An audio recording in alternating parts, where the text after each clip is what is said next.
할렐루야. 네, 시간 우리의 마음과 정성을 다하여서 사도신경으로 우리의 신앙을 함께 고백하도록 하겠습니다. 전능하사 천지를 만드신 하나님 아버지를 내가 믿사오며 그 외아들 우리 주 예수 그리스도를 믿사오니 이는 성령으로 잉태하사 동정녀 마리아에게 나시고 본디오 빌라도에게 고난을 받으사 십자가에 못 박혀 죽으시고 장사한 지 사흘 만에 죽은 자 가운데서 다시 살아나시며 하늘에 오르사 전능하신 하나님 우편에 앉아 계시다가 저리로서 산자와 죽은 자를 심판하러 오시리라. 성령을 믿사오며 거룩한 공예와 성도가 서로 교통하는 것과 죄를 사하여 주시는 것과 몸이 다시 사는 것과 영원히 사는 것을 믿사옵나이다. 아멘. 오늘 예배 가운데 나오신 여러분들을 환영하고 축복합니다. 사실 지금 이 시간 이렇게 예배가 시작되는 것이 아니라 우리 눈을 떴을 때 어제부터 계속해서 우리는 주님을 예배하고 있고 주님을 바라보며 살아가고 있습니다. 이 시간 우리 함께 하시는 그 주님께 우리 마음과 정성을 다하여서 전심으로 함께 찬양하며 나아갔으면 좋겠습니다. 우리 함께 고백하겠습니다. 주 앞에 나와 제사를 드리네. 마음 열어 내 삶을 드리네. 주를 봅니다. 끝없는 사랑 나 회복시키네. 우리 함께 주 앞에 나와 주 앞에 나와 제사를 드리네. 마음 열어 내 삶을 드리네. 주를 봅니다. 끝없는 사랑 나 회복. 다시 한번 고백할까요? 주 앞에 나와 제사를 드리네. 주 앞에 나와 제사를 드리네. 마음 열어 내 삶을 드리네. 주를 봅니다. 끝없는 사랑 나 회복시키네. 이제 눈들어 이제 눈들어 주 보네. 그 능력 날 새롭게 해. 주님의 사랑 날 만지시니 내 모든 두려움 사라지네.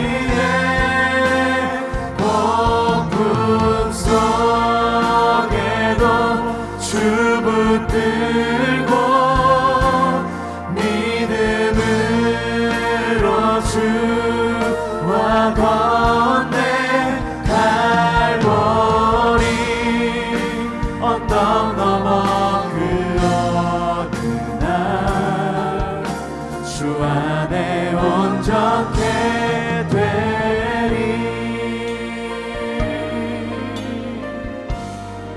주 앞에 나와 주 앞에 나와 제사를 드리네. 마음 열어 마음 열어 주님께 내 삶을 드립니다.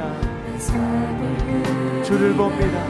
주를 봅니다. 끝없는 사랑 나 회복시. 다시 한번 믿음으로 고백할까요? 주 앞에 나와 제사를 드리네. 주 앞에 나와 제사를 드리네. 마음 열어 내 삶을 드리네. 주를 봅니다. 끝없는 사랑 나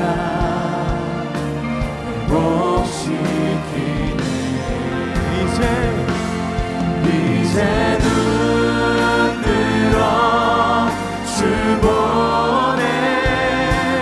그 능력 날 새롭게 해.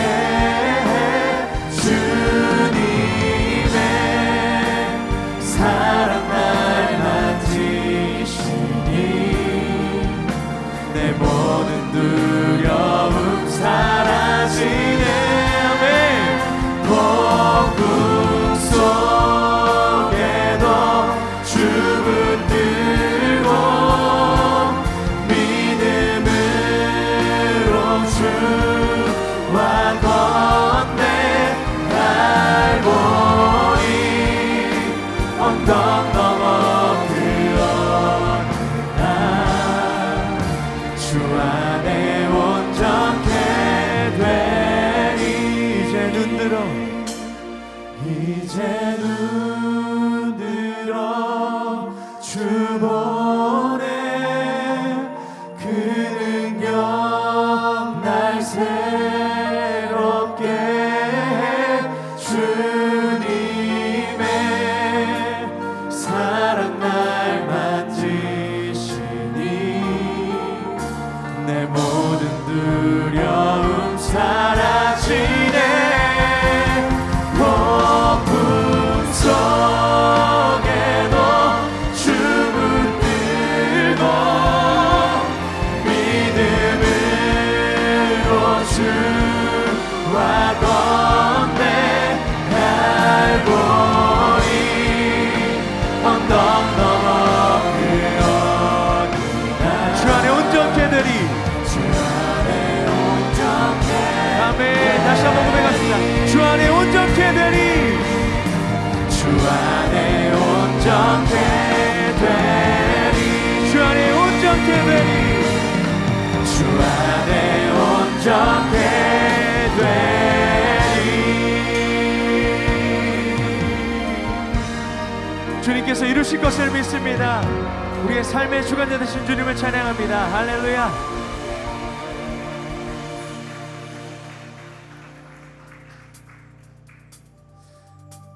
여러분, 우리 함께 일어나서 함께 찬양해 볼까요? 처음 도전하는 건데 함께 일어나서 더 기쁜 마음으로 주님을 높여드렸으면 좋겠습니다. 감사합니다. 자, 저를 따라서 이렇게 한번 고백해 볼까요?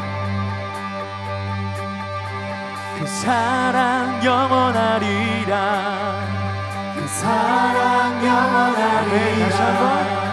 그 사랑 영원하리라. 그 사랑 영원하리라. 우리 더 큰 목소리로. 그 사랑 영원하리라. 그 사랑 영원하리라. 그 사랑 영원하리라. 그 사랑 영원하리라. 함께 힘차게 박수치면서 찬양합시다.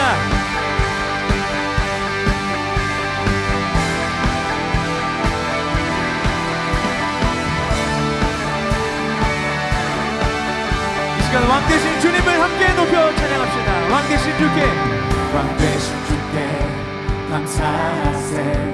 그 사랑 영원하리라. 모든 것 위에 뛰어나신 주, 그 사랑 영원하리라. 찬양 찬양 찬양. 능력의 손과 펴신 팔로 그 사랑 영원하리라. 거듭난 영혼들을 위하여 그 사랑 영원하리. 찬양 찬양 찬양 찬양 찬양 찬양.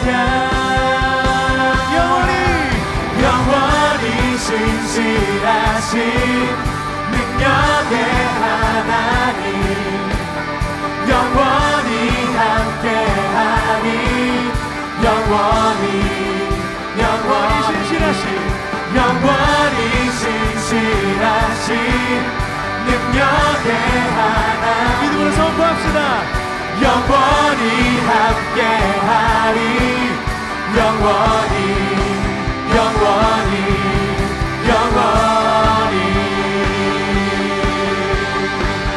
다시 한번 능력의 손과 여신 팔로 그 사랑 영원하리. 거듭난 영혼들을 위하여 그 사랑 영원하리라. 그 사랑 영원하리라. 찬양. 다시 한번 해 뜨는 데서 지는 데까지, 해 뜨는 데서 지는 데까지 그 사랑 영원하리라. 네. 주 은혜로 우리 걸어가리. 그 사랑 영원하리라. 더 큰 목소리로 찬양. 찬양. 주님 우리의 예배를 기뻐 받아주시옵소서. 찬양. 찬양.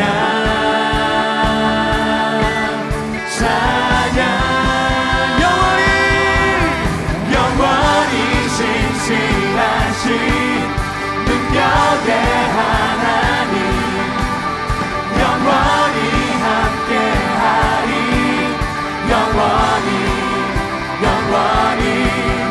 영원히 신실하신 능력의 하나님 영원히 함께하리.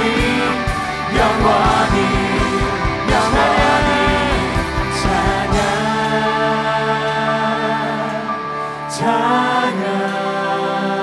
오직 주님만을 찬양. 온 마음 다하여서 찬양. 더 큰 목소리로 찬양. 찬양. 찬양. 찬양. 찬양. 영원히 신실하신 능력의 하나님 영원히 함께하리. 믿음으로 고백합시다. 영원히 신실하신 능력의 그분이 나의 하나님이십니다. 영원히 함께하리. 영원히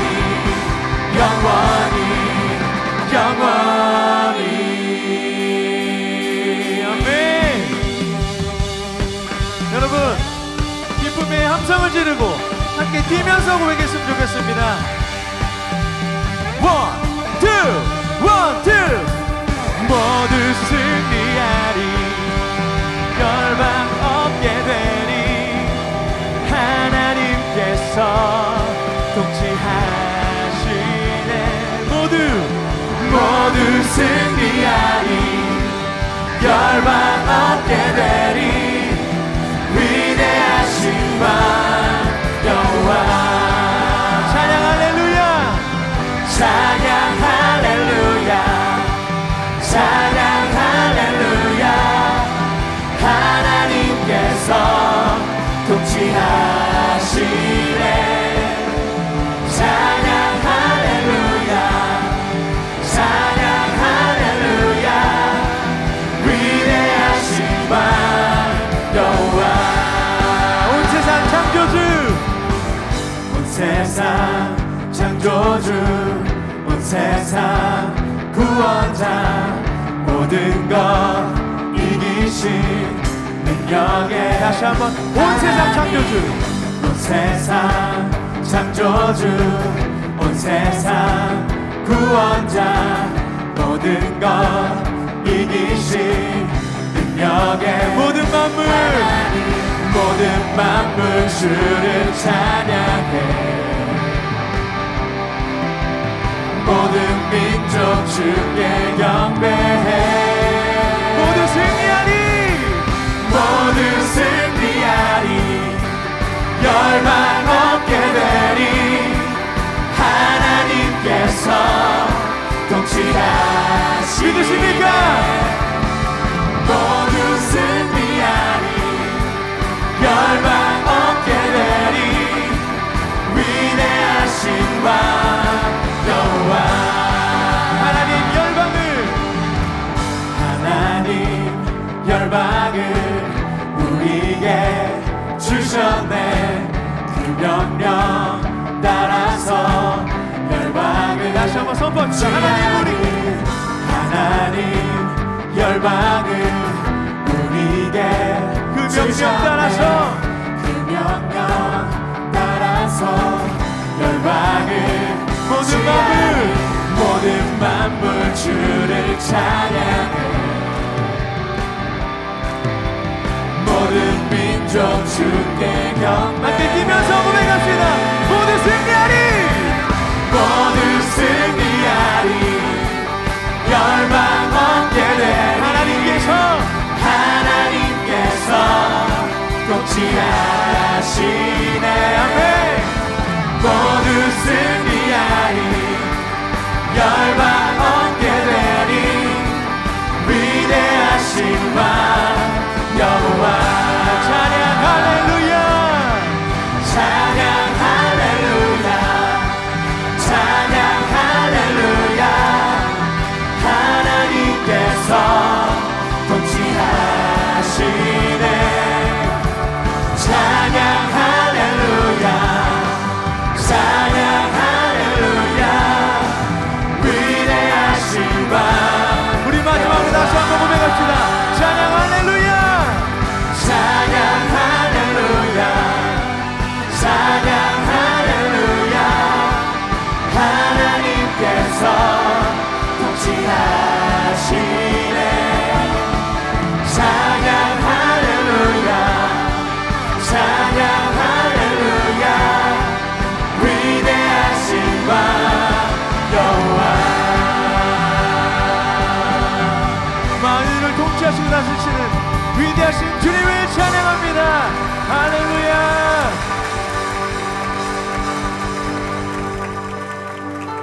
우리 지금 함께 기도합시다.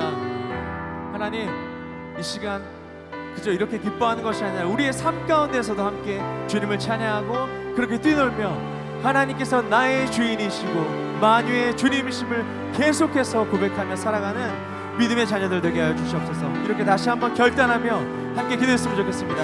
함께 기도하겠습니다. 예, 주님, 만유의 주님을 찬양합니다.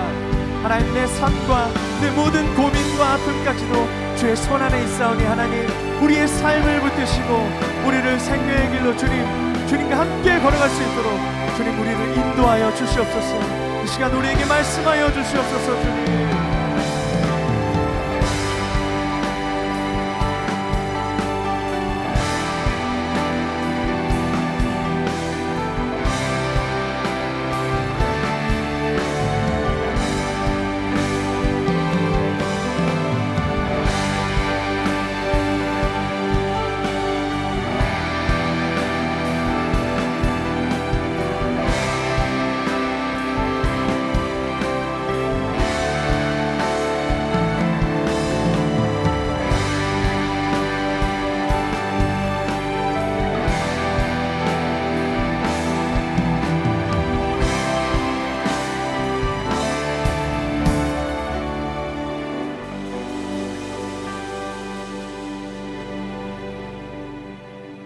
참 좋으신 하나님 아버지 감사합니다. 죄로 인해 죽을 수밖에 없는 우리를 예수 그리스도 그 생명으로 구원하여 주시고 장성한 믿음으로 자랄 수 있도록 예배의 자리로 인도하여 주시니 감사합니다. 이 시간 온 마음과 정성을 다하여 주님을 경배하며 찬양하오니 이 예배를 받아 주시옵소서. 주님, 하나님의 말씀 앞에서 온전히 순종하지 못하고 적당히 타협하며 살아가는 우리의 모습을 보게 됩니다. 어떤 난관이나 시험 등이 있을 때 하나님은 우리를 위해 일하시는 것을 중단한 적이 없었을 텐데도 불구하고 좁은 소견으로 하나님을 원망하며 주님을 외면할 때가 있었습니다. 우리들의 어리석음에도 참아주시고 기다려주시는 주님을 온전히 신뢰하지 못했음을 고백하오니 용서하여 주시옵소서.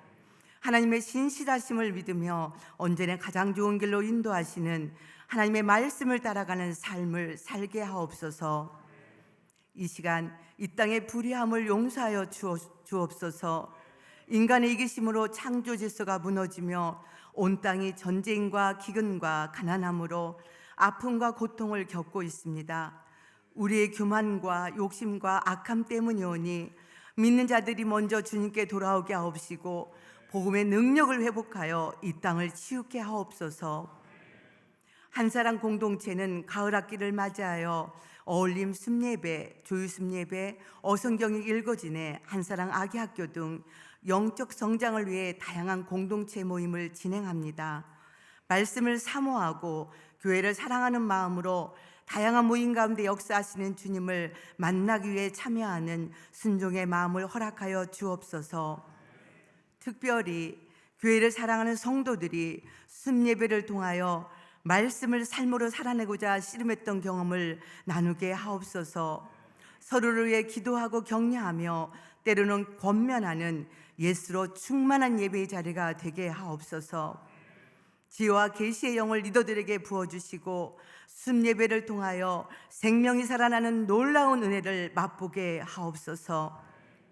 주님, 어린이교회, 청소년교회 여름수련회와 청년교회 아울리치를 은혜 가운데 마쳤습니다. 다음 세대를 위하여 우리 부모님들의 뜨거운 기도와 사랑과 관심이 있었기에 풍성한 열매를 나누는 수련회가 되었습니다. 세상에서는 소망이 없다 한탄하는 이 시대에 예수님만이 참 소망이라고 담대하게 선포하는 우리의 자녀들이 되게 하옵소서. 오늘 우리는 하나님의 선교를 사랑합니다라는 제목으로 말씀을 전하시는 담임 목사님께 성령의 충만함과 말씀의 권능을 더하여 주옵소서.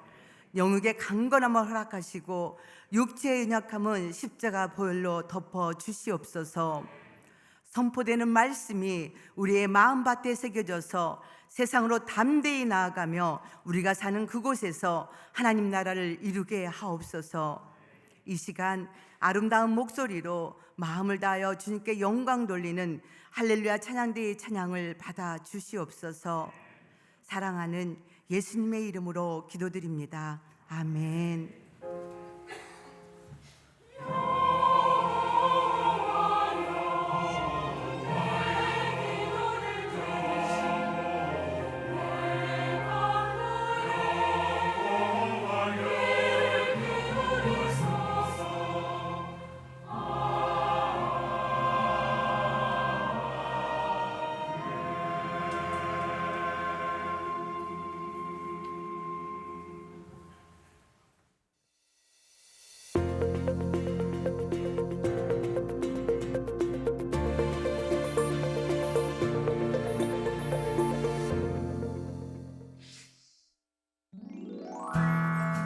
지난 8월 25일부터 26일까지 IBA 서울 컨퍼런스 2023이 있었습니다.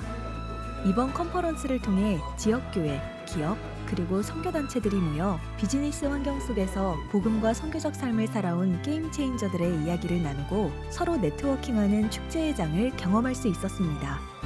이번 행사를 위해 기도해 주신 성도님들께 감사드립니다. 지난 8월 31일 한사랑회와 서울 월드휴먼브리지에서는 남아프리카 태권도 선교센터 건립을 위한 자선골프 대회를 진행했습니다. 아프리카의 다음 세대를 일으키는 귀한 모임에 함께해 주시고 후원해 주신 모든 성도님들께 감사드립니다.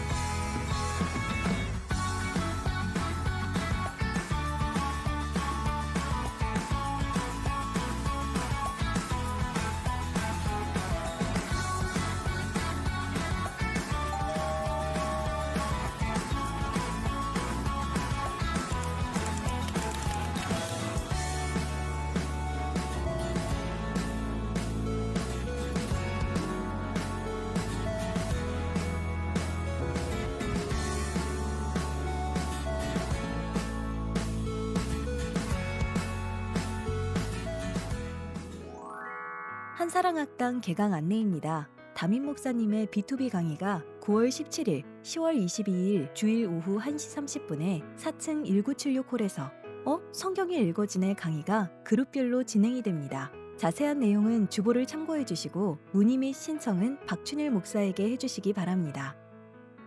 하반기 조이숲 예배가 9월 7일 목요일 오전 11시에 3층 좋은나무홀에서 다시 시작합니다. 조이숲 성도님들의 많은 참여 바랍니다. 제34회 서울 남현의 평신도 수련회가 9월 8일 금요일부터 9일 토요일까지 평창 한화 리조트에서 있습니다. 맡겨진 사명을 감당하고 영성을 회복하는 은혜로운 자리에 초대하니 성도님들의 많은 참석 바랍니다. 신청 및 자세한 내용은 교회 사무실 또는 김석환 권사에게 문의해 주시기 바랍니다. 2023년 가을 학기 한사랑 아기학교 36기 원화를 모집합니다. 9월 19일부터 11월 28일까지 10주간 매주 화요일마다 진행되는 이번 아기학교는 본교회 등록교인 가정의 14개월부터 40개월 영유아 등록순 15명을 대상으로 진행됩니다. 자세한 내용은 조희은 목사에게 문의해 주시기 바랍니다. 저출생 극복을 위한 교회 시설 내 아동 돌봄을 위한 입법 청원에 동참해 주세요. 1층 로비에 서명용지가 비치되어 있으니 성도님들의 많은 참여 부탁드립니다. 한사랑 문화선교부에서 2023년 성탄 예배 중 공연될 성탄절 칸타타 연합찬양 대원을 모집합니다.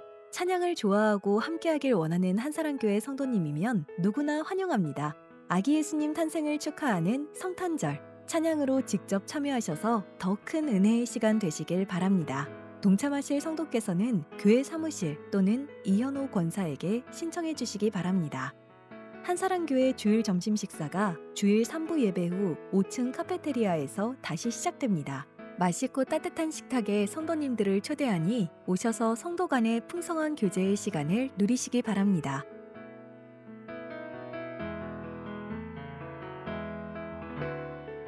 (2023년) 하반기 장학생 명단이 주보에 기재되어 있으니 참고해 주시기 바랍니다.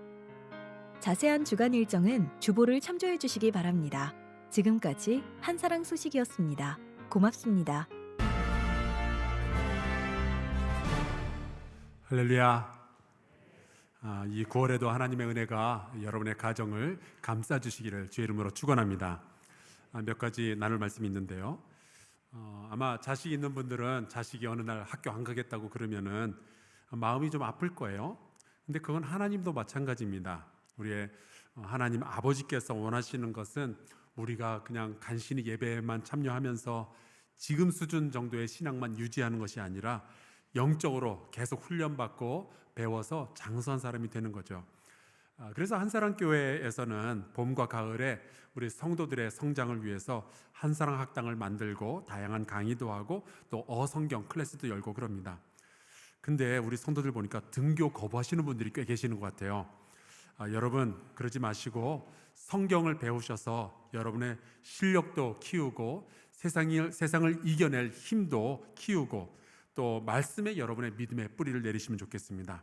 특별히 올 가을에는 Back to Basics 강의를 예년처럼 5주에 걸쳐서 한 번 하는 것이 아니라 압축해서 하루에 다 하되 그것을 2번 하게 되니까 둘 중에 하나를 여러분이 참여하시면 되겠습니다. 오늘부터 3부 예배 후에 5층 카페테리아에서 점심 식사를 하실 수 있습니다. 가격은 2,000원. 오늘은 우리 교회 장로님들이 설거지며 청소며 서빙까지 전부 다 하신다고 그래요. 우선 시범적으로 한 2주 정도 운영을 해보고 부족한 부분들을 좀 보완해서 곧 정상 운영을 하도록 하겠습니다. 물론 예년과 같이 우리 조이숲에 참여하시는 75세 이상 어르신들은 무조건 공짜입니다. 마지막으로 우리나라의 젊은 부부들이 참 자식을 낳아서 기르지 않게 되었죠. 그 이유들 가운데 하나는 자식을 낳아도 이 자식을 돌볼 만한 여력이 별로 없어서 그렇습니다. 그래서 우리 한국교회가 나서서 자식만 나오면은 어렸을 때부터 우리 교회에서 돌보아 주겠다라고 했는데 보니까 교회에서는 그런 거를 할 수 없다는 기가 막힌 법이 있더라고요. 그래서 이번에 그 법을 개정해 달라는 청원을 한국교회 전체가 함께 하고 있습니다. 그래서 1층에 저희가 청원서를 준비해 놓았으니까 여러분 나가시다가 꼭 한번 서명을 하고 가시면 좋겠습니다. 이제 우리 교회 다음 세대를 리더로 양육하는 프로그램으로서 장학위원회가 있는데요. 이번에 신청을 받고 또 심사를 거쳐서 14명의 장학생들을 선발했습니다. 미래를 기대하면서 이분들에게 장학금을 수여하도록 할 텐데 여러분께서 함께 축복해 주시면 좋겠어요. 우리 받으실 분들 앞으로 나오시겠습니까?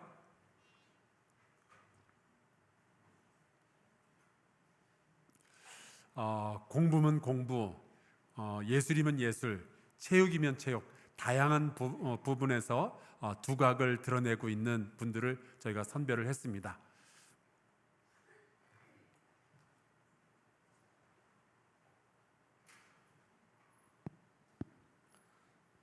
지금부터 2024년도 2학기 장학금 수여식을 거행하겠습니다. 이 대상자들은 목사님 말씀하신 대로 공개로 모집했고요. 장학위원회에서 심의해서 선정했고 외부 대상자는 추천을 받았습니다. 대상자는 어린이교회 3명, 청소년교회 3명, 그다음에 청년교회 6명, 그다음에 어른 1명, 또 외부 장학생 1명, 모두 14명입니다. 목사님께서 장학금을 한 분 한 분씩 수여하시겠습니다. 장학증서 한사랑 어린이교회 박신혁, 우리 학생은 한사랑교회 장학위원회 규정에 따른 심사 결과 2023년도 2학기 장학금 수여 대상자로 선정되었기에 이 증서를 수여합니다. 2024년 9월 3일 한사랑교회 담임목사 황성수. 이 학생은 축구 꿈나무로 국가대표 골키퍼가 목표입니다. 그다음에 장학증서 한사랑 어린이교회 박시은. 이하 내용은 같습니다. 첼로 꿈나무입니다.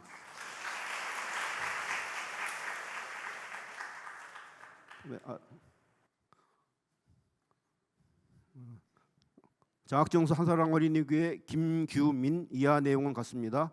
모든 면에서 모범이 되는 어린이입니다.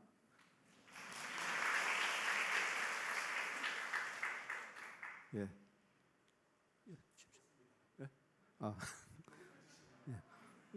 어린이들에게는 각 50만 원씩 지급합니다. 그다음에 장학증서 한사랑 청소년교회 김다원. 이하 내용은 같습니다. 서울예고 2학년으로 서양화 전공입니다. 장학증서 한사랑 청소년교회 김윤호. 이하 내용은 같습니다. 신서중학교 2학년으로 학업 성적이 뛰어납니다. 장학증서 한사랑 청소년교회 김은정. 이하 내용 김은총. 이하 내용은 같습니다. 이 학생은 신성고 2학년이고 수영 선수로 국가대표 선발전에 출전하고 있습니다. 이 학생들에게는 각 100만 원씩 지급합니다. 그다음에 장학증서 한사랑 청년교회 김신영. 이하 내용은 같습니다. 고대 경영학과 4학년 학생입니다. 그다음에 장학증서 한사랑 청년교회 지금영. 이하 내용 같습니다. 동국대 행정경찰 공공학부 2학년입니다. 그다음에 장학증서 한사랑 청년교회 김소예. 이하 내용은 같습니다. 서울대 복지학과 4학년 학생입니다. 장학증서 한사랑 청년교회 안시온. 한양대 실용음악과 대학원 학생입니다. 한사랑교회 장학증서 한사랑 청년교회 유지훈. 감리교 신학대 신학과 4학년 학생입니다. 그다음에 이성규 청년이 있는데 없습니다. 그다음에 장학증서 이동석 집사. 이하 내용 같습니다. 집사님은 나사렛 대학 재활복지대학원에 재학 중입니다. 100만 원 지급합니다. 그다음에 외부 장학생입니다. 장학증서 성은교회 정용애 전도사. 이하 내용은 같습니다. 전도사님은 탈북민으로 감리교 신학대 대학원 4학년 진학 예정이고요. 좀 전에 말씀하시니까 졸업하시고 양평동에 개척하신답니다. 200만 원 지급합니다. 장학위원회는 이 학생들을 계속 지켜보고 후원하겠습니다. 성도 여러분께서도 관심과 기도를 부탁드립니다. 인사하고 들어가시겠습니다.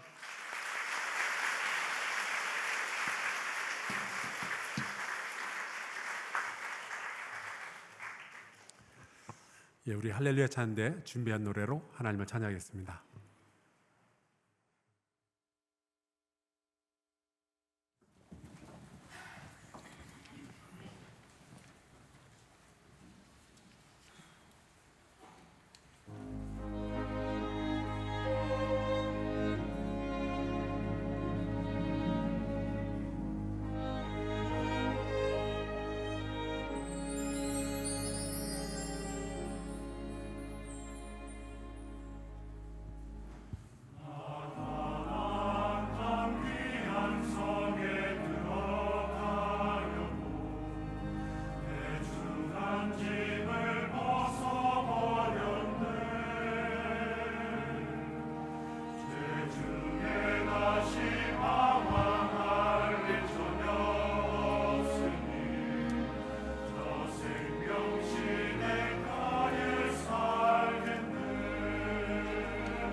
그 불과 구름 기둥으로 인도하시니 나가는 길이 형통하겠네.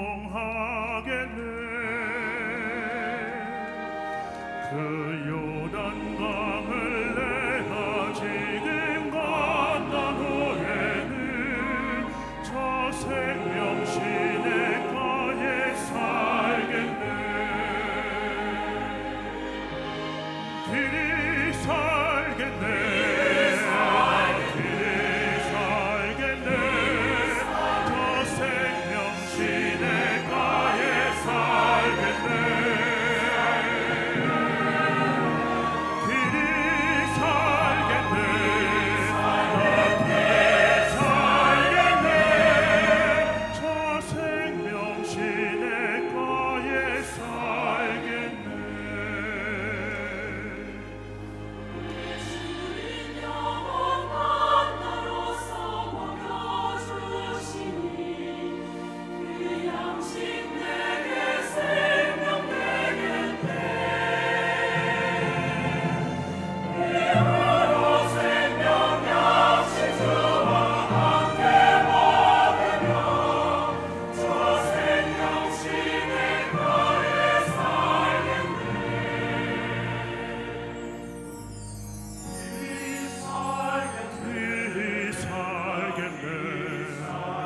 길이 살겠네. 나 살겠네.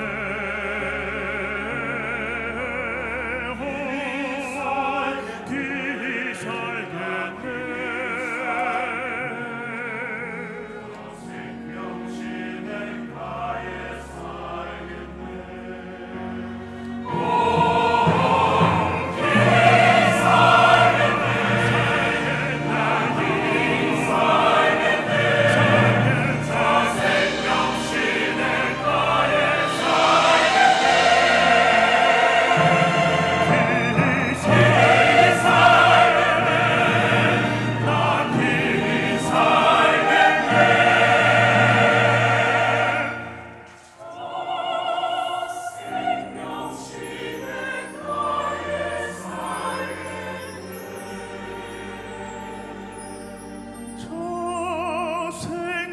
생명신의 가에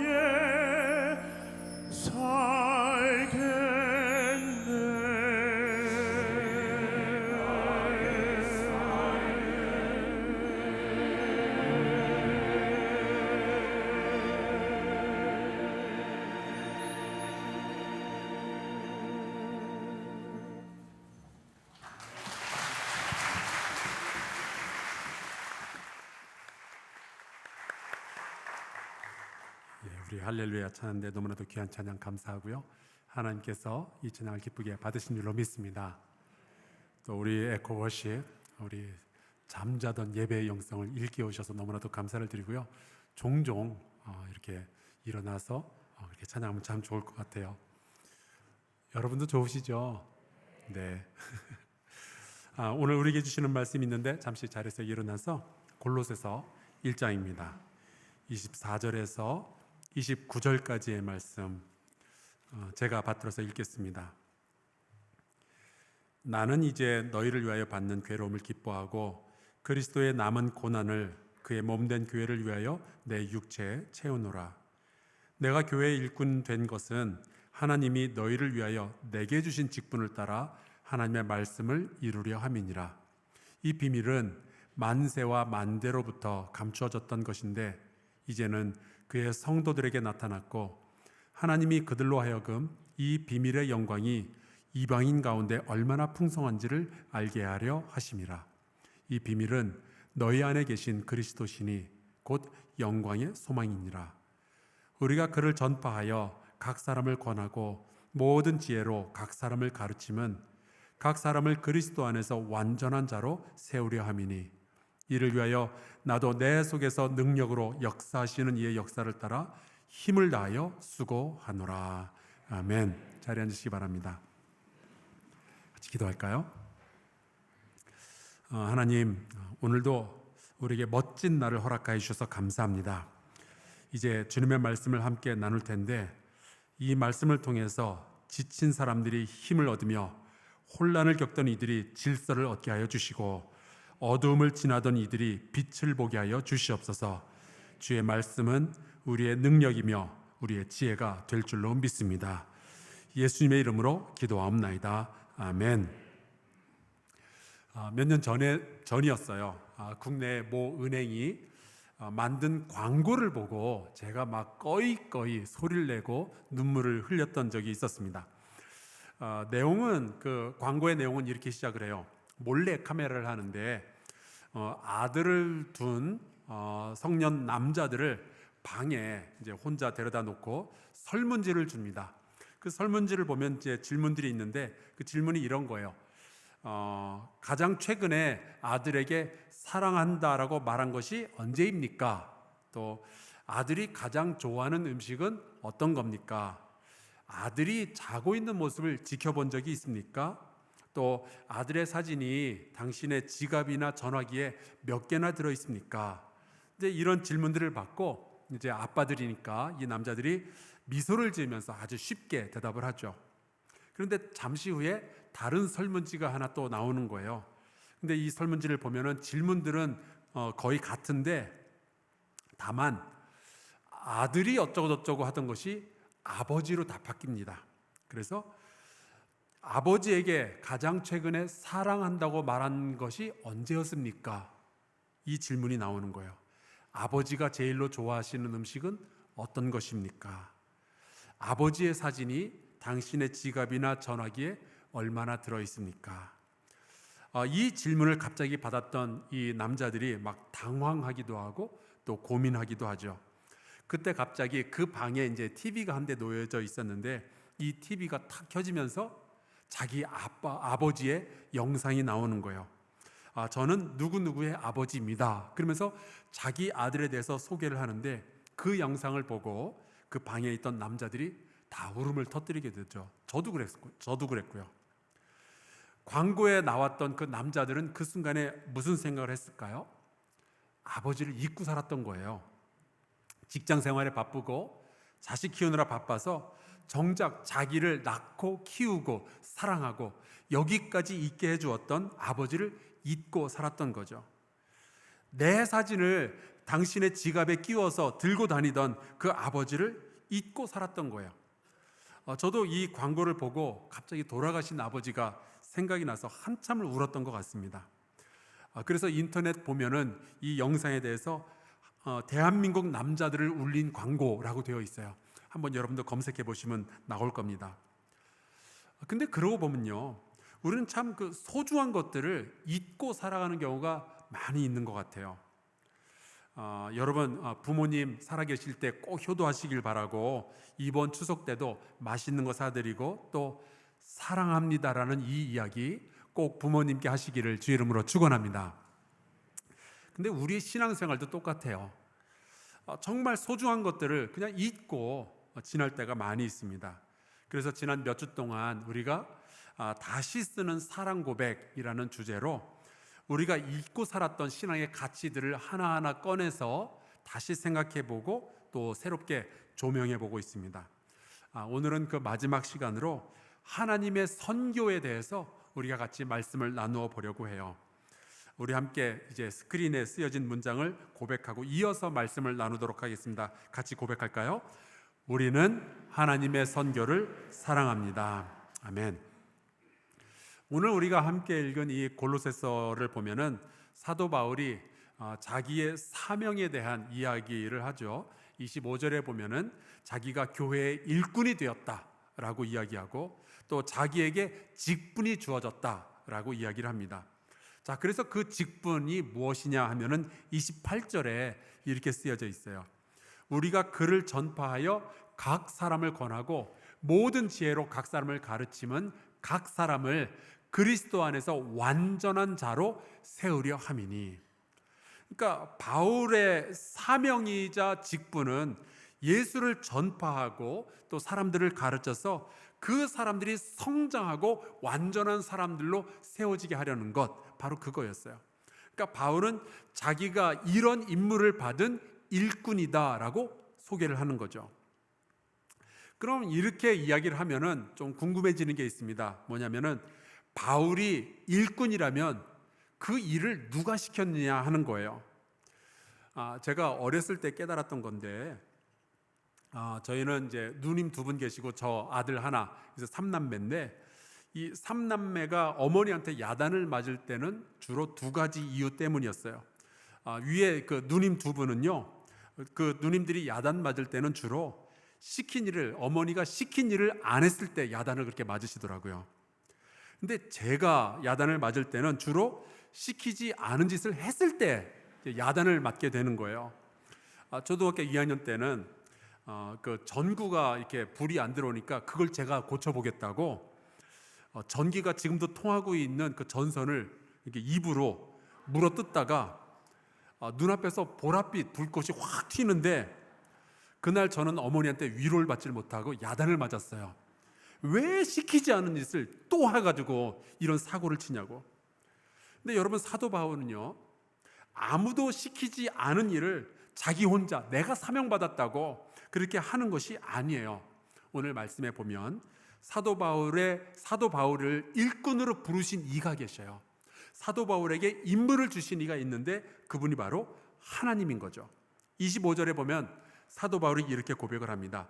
하나님의 말씀을 이루려고 내가 일꾼이 된 겁니다. 바울은 자기 스스로 복음을 전하겠다고 결정을 내린 것이 아니었고요.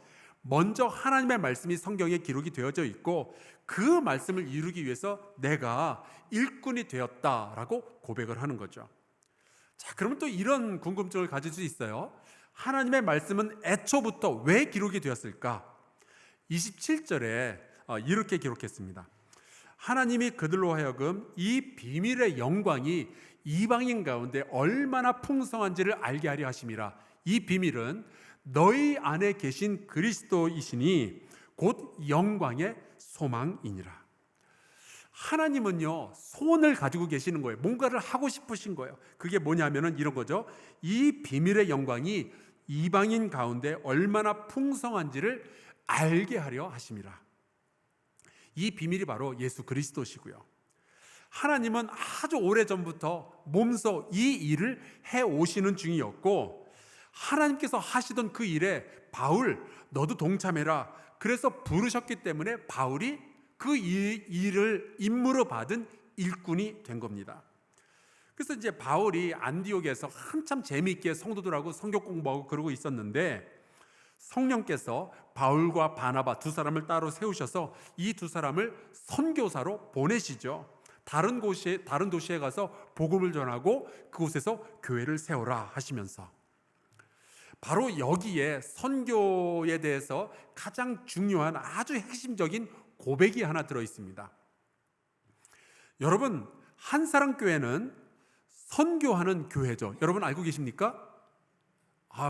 모르시는 분들은 오늘 아셔야 됩니다. 한사랑교회는 선교하는 교회입니다. 그래서 우리는 이걸 형용사로 싹 바꿔서 선교적 교회라고 부르기도 해요. 그런데 우리가 선교하는 교회고 선교적 교회이지만 우리의 선교를 하나님이 도우시는 게 아니고요, 하나님의 선교에 우리가 동참하는 겁니다. 선교의 주도권은 하나님이 쥐고 계시는 거예요. 가끔 이제 보면은 우리 교회에서 어떤 큰 연합 행사 같은 걸 할 때 다른 교회 장로님들이 이제 손님으로 오시죠. 근데 이제 그 장로님들이 워낙에 하시던 습관이 있으니까 우리 교회 오셔서도 막 우리 교회 직원들이나 우리 교회 목사님들한테 막 이거 해주세요, 저거 해주세요, 막 일을 시킬 때가 있어요. 그러면은 우리 사역자들은 아니 당신이 누구신데 우리한테 일을 시킵니까? 그래도 되는데 하도 마음이 착해가지고 또 시키는 대로 막 일을 해요. 근데 여러분, 정확히 말하자면 딴 교회에서 오신 그 장로님들은 우리 교회 행사를 도와주러 오신 거지, 그분들의 행사를 위해서 우리 사역자들이 도와주고 그러는 거는 아니잖아요. 여러분, 이게 흔들리면 안 돼요. 우리가 선교 참 말을 많이 하는데 도대체 우리는 누구의 선교를 하고 있는 건가? 이게 흔들리면 안 됩니다. 이게 확실해야 돼요. 여러분, 다시 한번 힘주어서 제가 말씀드릴게요. 우리는 우리 선교를 하는 게 아니라 하나님의 선교를 하고 있는 겁니다. 우리 뜻대로 선교하려고 하나님을 끌어들이는 게 아니고 하나님의 선교에 동참하기 위해서 우리 자신을 내어드리는 거예요. 자, 그렇다면 이 하나님의 선교가 도대체 뭔지 우리가 좀 알아볼 필요가 있겠죠. 제가 여기에서 오늘 오신 분들한테 특별히 아주 놀라운 사실을 하나 알려드리겠습니다. 한국말 성경에는요, 선교라는 단어가 단 한 번도 나오지 않습니다. 놀랬죠? 여러분이 안 놀라시면 제가 놀래요. 알고 있었던 건가요? 예, 모르셨죠? 혹시라도 제 말이 믿기지 않으면 한번 찾아보세요. 혹시라도 성경에 선교라는 글자가 있다고 찾아오시면 제가 5만 원 드릴게요. 써가지고 오시면 안 되고 인쇄된 걸로만.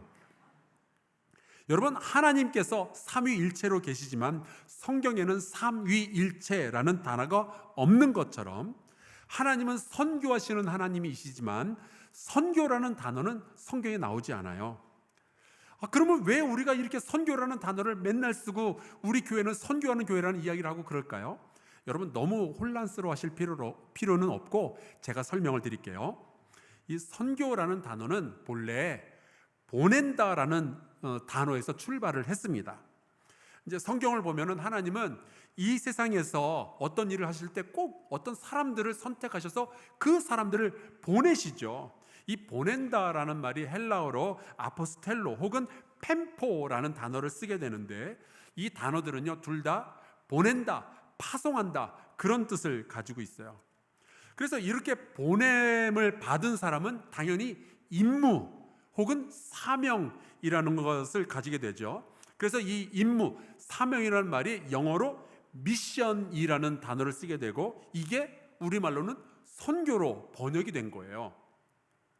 그래서 여러분, 선교하는 교회라는 것은 성경적으로 말하자면 파송하는 교회 혹은 보내는 교회라는 뜻이 됩니다.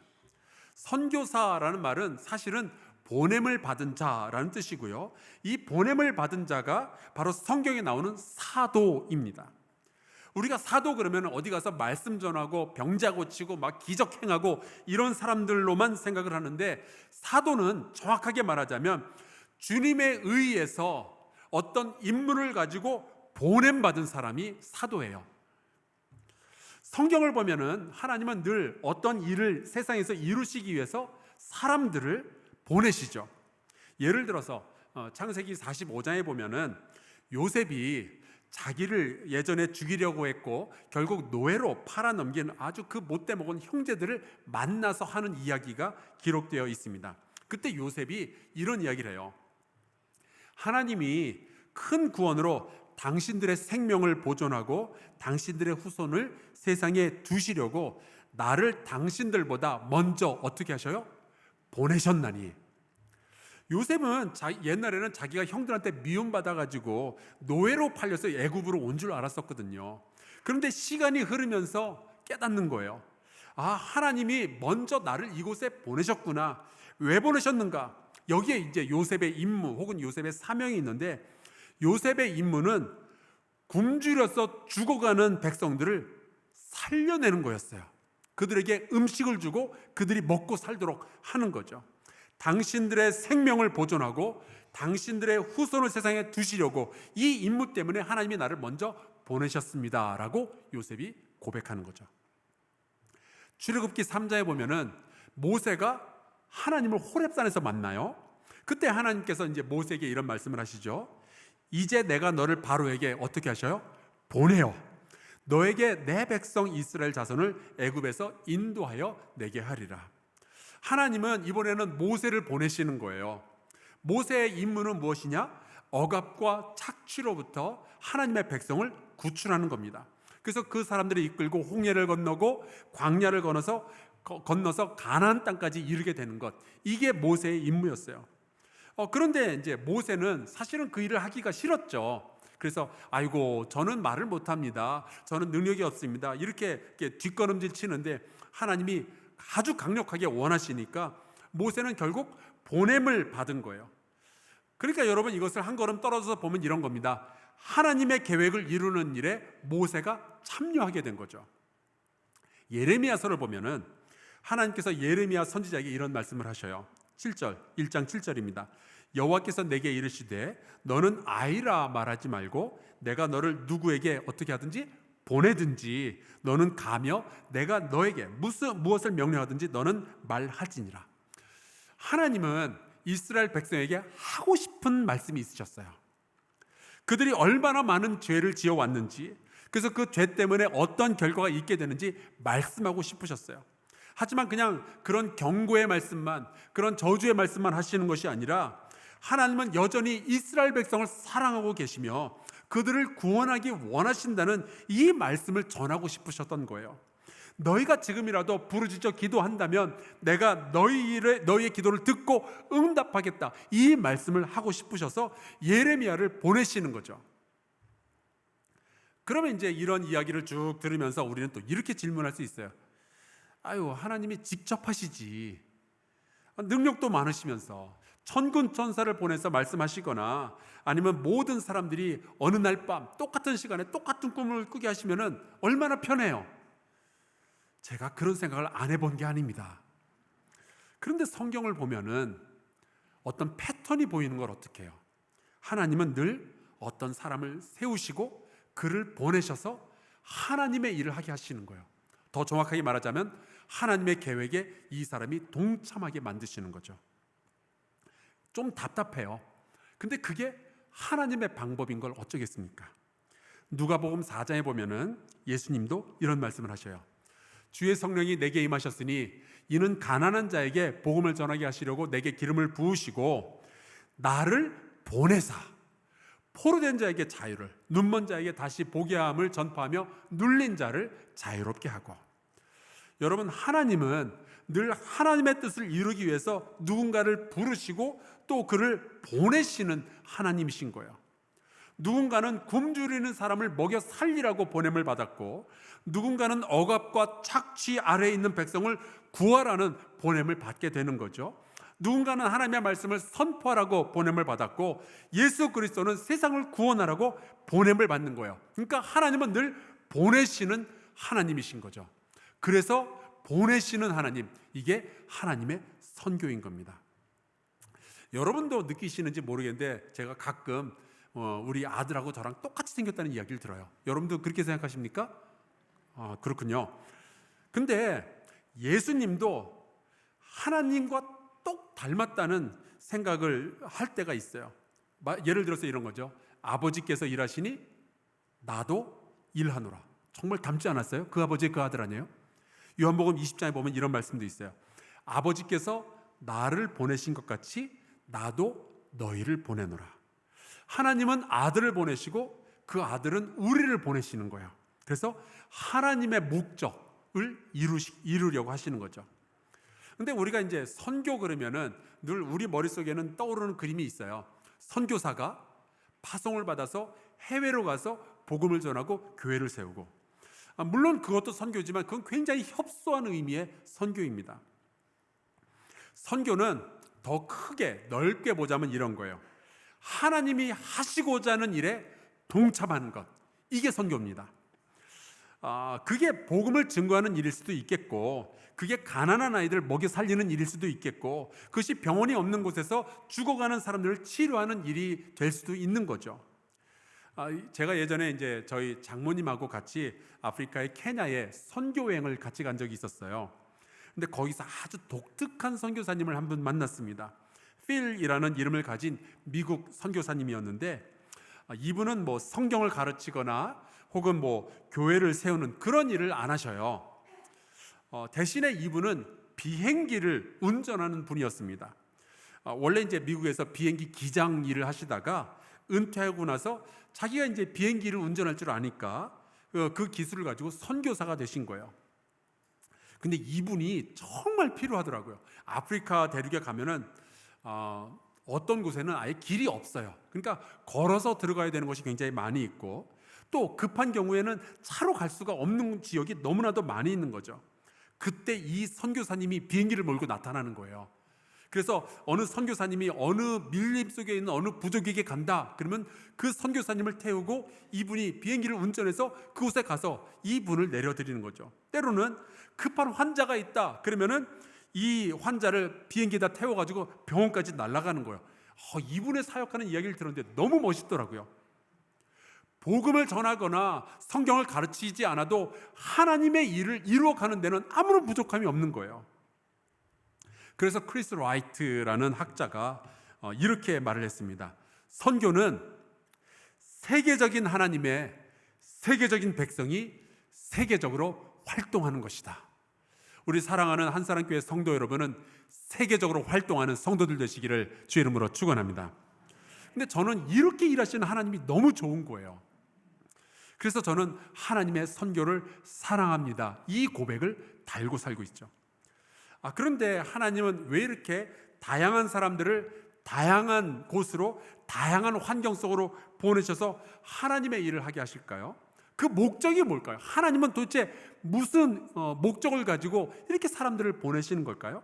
저는 그 이유를, 그 목적을 창세기 1장 1절에서 발견했습니다. 우리 잘 아는 말씀인데 목소리 앞에서 같이 읽겠습니다. 시작. 태초에 하나님이 천지를 창조하시니라. 아멘.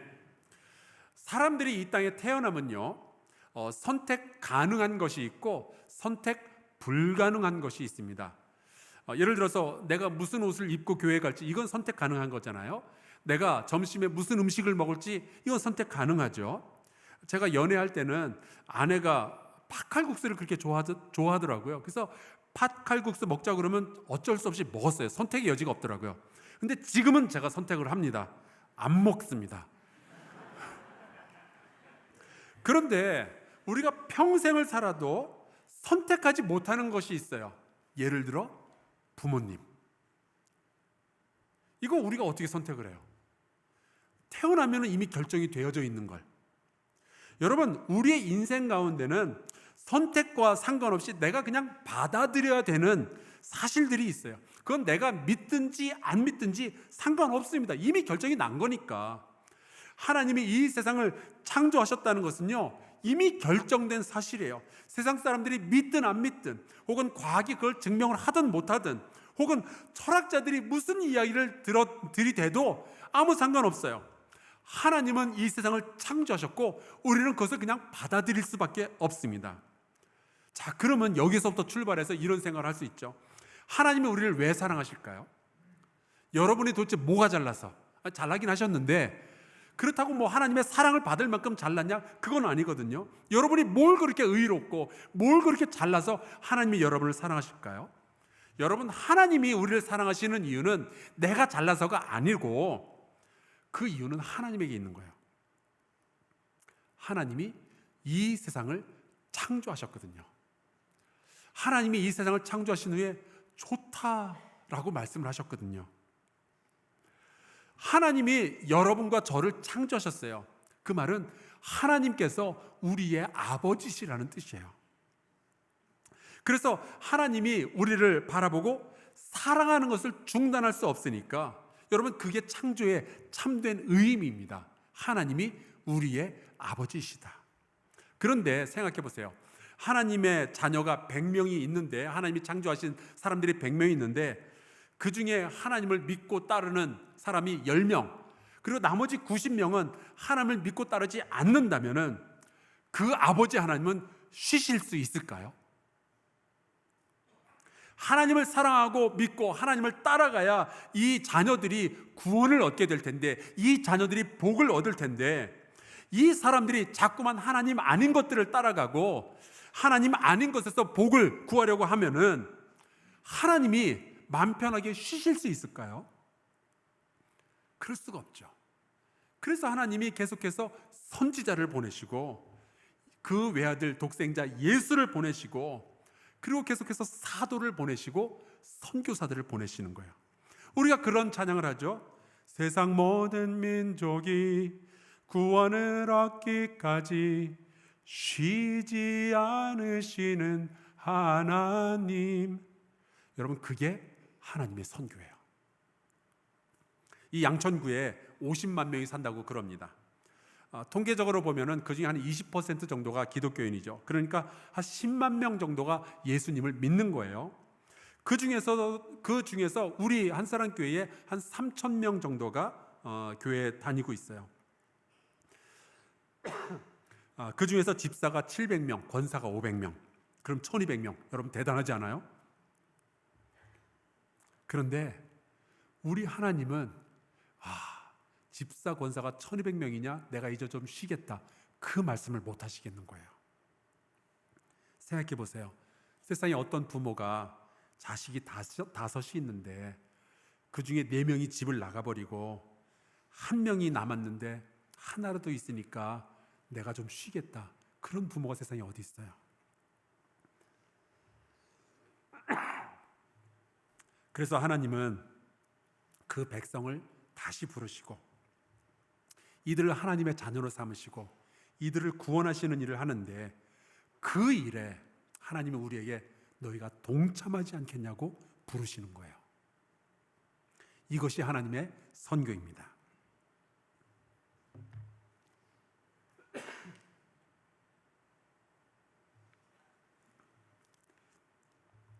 오늘 예배가 끝나면은 하나님은 우리 집사님들, 우리 권사님들을 다시 다양한 곳으로 파송하실 거예요. 물론 교회에 여러 봉사활동이 있죠.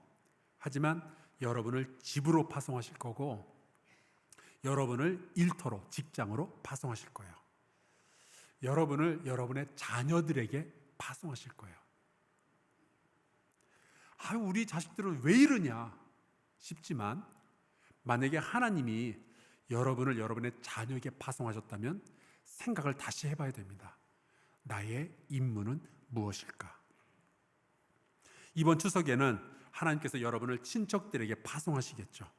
거기에서 복의 근원이 되라고, 거기에서 예수의 이름을 증거하라고. 내가 왜 이런 집구석에 시집을 왔나 그러지 마시고, 내가 왜 이런 직장에 다니고 있느냐 한심하다 그러지 마시고, 하나님은 왜 나를 이 시간에 여기로 보내셨을까? 이 질문을 해야 되는 거예요. 그리고 하나님께서 여러분에게 주신 임무가 발견된다면 기쁨으로 그 임무를 수행하시기를 주의 이름으로 축원합니다. 하나님은 우리 장로님들을 이 예배 후에 또 파송하실 거예요. 오늘 이제 예배 후에 기획위원회가 있고 또 교회의 여러 가지 중대한 사무들을 우리가 처리하겠지만 그게 우리 장로님들의 사명의 전부가 결코 아닙니다. 장로님들, 제 생각이지만 장로님들의 가장 중요한 사명은요, 세상에서 그리스도의 영광을 드러내는 거예요. 이게 제일 중요해요. 하나님이 그 일을 위해서 우리 장로님들을 부르시고 직장으로, 집으로, 또 여러 가지 상황들로 파송을 하시는 겁니다. 하나님의 목적을 이루기 위해서 복음을 전하고, 때로는 사람들이 하나님을 아버지로 부르며 사람들을 치유하는 그 순간이 올 때까지 일하도록 하나님이 사람들을 보내시는 거죠. 가난한 사람들을 먹이는 것들, 병든 사람들을 치유하는 것들, 이것이 우리의 아버지 되시는 하나님의 선교고 자녀된 우리가 참여하는 일이 되는 겁니다. 우리 한사랑교회 성도 여러분은 하나님 아버지의 선교를 사랑하며 그 하나님의 선교에 동참하는 귀한 하나님의 자녀들 되시기를 주 예수 그리스도의 이름으로 축원합니다. 우리 같이 찬송 부르고 좀 기도하면 좋겠어요. 찬송가 505장 후렴에 있는 가사가 이렇게 됩니다. 전하고 기도해 매일 증인되리라. 언제 한 번 되는 게 아니라 월화수목금토 매일매일 증인이 되리라.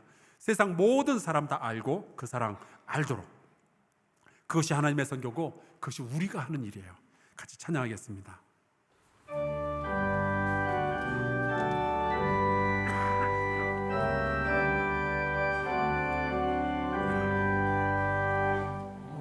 세상 위하여 나 복음 전하리. 만백성 모두 나와서 주 말씀 들으라. 죄 중에 빠져서 헤매는 자들아, 주님의 음성 듣고서 너 구원받으라. 전하고 기도해 매일 증인되리라. 세상 모든 사람 다 듣고 그 사랑 알도록 온 세상 위하여 이 복음 전하리. 저 죄인 회개하고서 주 예수 믿으라. 이 세상 구하려 주 돌아가신 것 나 증거하지 않으면 그 사람 모르리. 전하고 기도해 매일 증인되리라.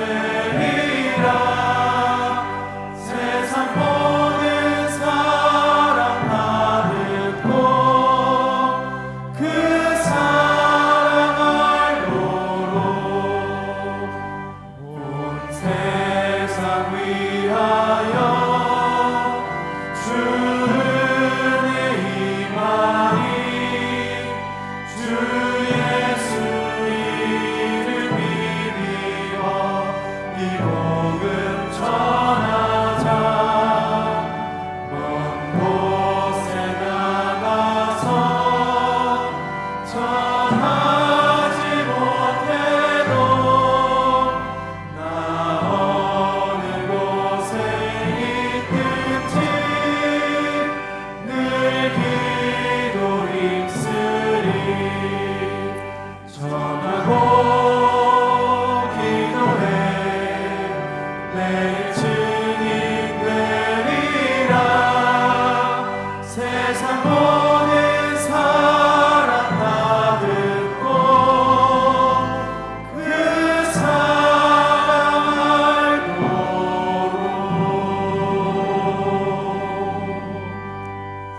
우리 같이 기도합시다. 이러한 기도의 제목을 함께 나누고 싶어요. 하나님, 우리를 복되게 하시려는 사명을 가지사 선교하는 하나님이 되어주시니 감사합니다. 이제 주님께서 우리 성도들을 세상으로 보내실 때 내 생각, 내 능력이 아니라 하나님의 마음을 가지고 하나님의 능력으로 일하게 하여 주옵소서. 우리 동성으로 같이 기도하겠습니다. 살아계신 여호와 하나님 아버지, 주님께서 우리를 복되게 하시려는, 우리를 회복시키시려는, 우리를 구원하시려는 이 거룩한 사명을 품고 계시니 감사합니다. 아버지셔서 그런 것 저희가 이제 깨닫습니다. 하나님께서 이제 우리를 또한 보내셔서 그 일을 감당하게 하실 텐데, 아버지, 우리가 이 하나님의 선교에 기꺼이 동참할 수 있도록 아버지 역사해 주시옵소서. 하나님께서 이루어 가시는 이 선교에 우리가 동참하고 하나님의 선교를 이루어가는 이 기쁨이 우리의 삶 속에 가득 채워줄 수 있기를 소망합니다. 하나님 역사하여 주시옵소서.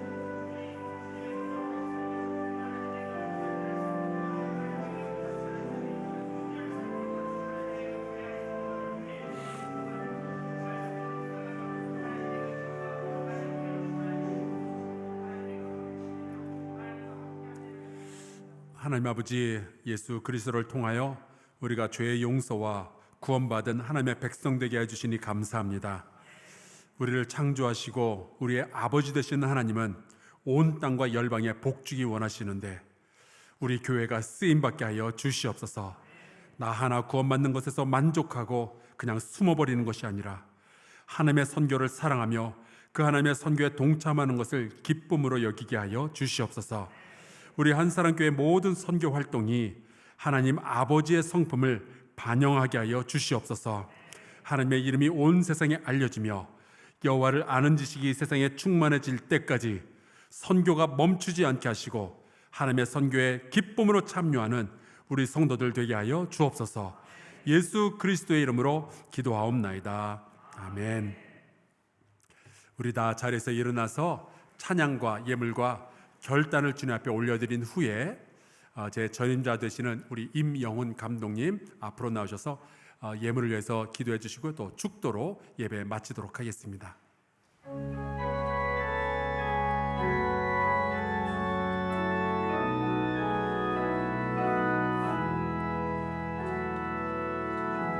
예수 이름으로 모였던 곳에서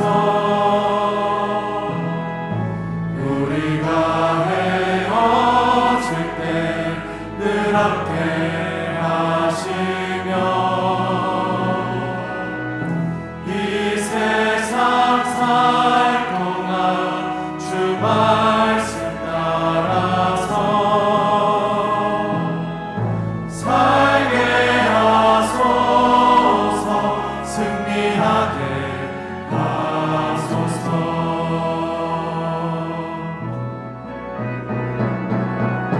광야 같은 세상 주만 의지하며 주의 인도하심 날 강건케 하시며 영원토록 평안함 얻게 하소서. 우리 다시 만날 그날까지 우리 다시 만날 그날까지.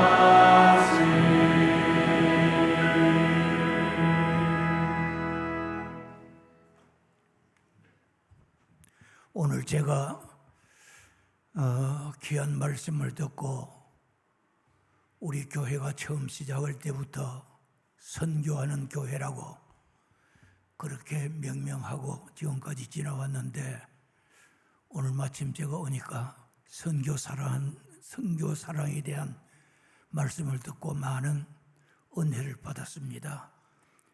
저는 이 교회에 36년 동안 목회를 했는데 개척에서부터 36년 동안 참 귀한 말씀을 전하고 했지만은 이 종이 부족한 점도 많고 허물도 많은 거 제가 잘 알고 있고 그래서 회개도 많이 하고 특별히 선교 많이 하지 못한 거 늘 마음에 안타깝게도 생각하면서 지금은 제주도에 가서 주일날마다 약한 교회 제주도에 47개 우리 감리교회가 있는데 약한 교회부터 차례차례로 제가 돌아다니면서 설교는 하지 않고 그냥 예배드리고 그리고 참 기도하면서 저들에게 용기를 주고 여러분의 정성을 저들에게 전하기도 하고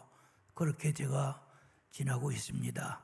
여러분 그동안 부족한 종을 위해서, 종의 가정을 위해서 기도해 주신 것 감사하고 물심양면으로 늘 협조해 주심에 대해서 정말 감사하고 우리 성도들 가정에 큰 은혜와 복이 임하도록 주님께서 축복해 주실 줄로 믿습니다.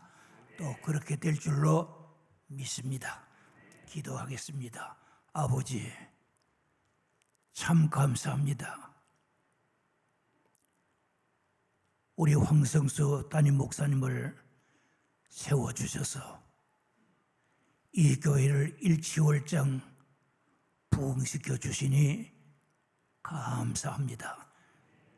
말씀을 전할 때마다 은혜 받게 해주시니 감사합니다. 우리 성도들 가정 다 복되게 하여 주실 줄 믿고 감사합니다.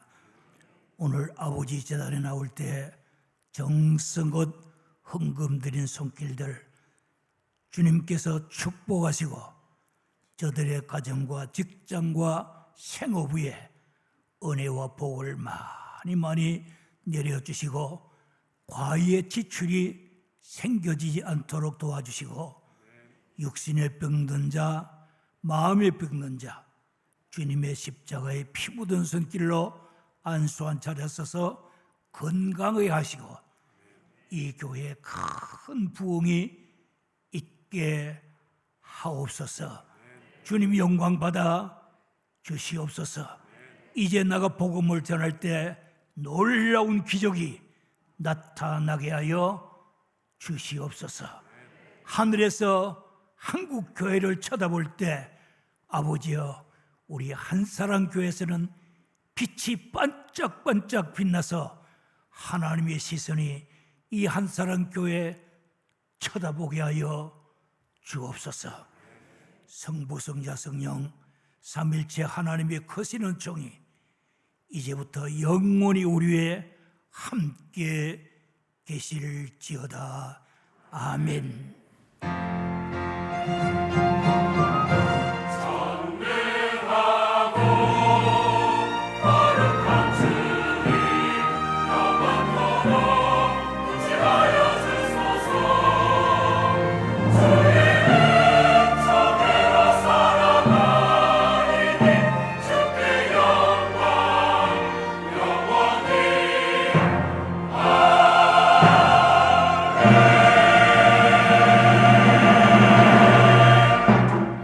예배를 마쳤습니다. 세상 속에서도 예배자의 삶을 살아내는 하나님 나라 백성 되길 바랍니다.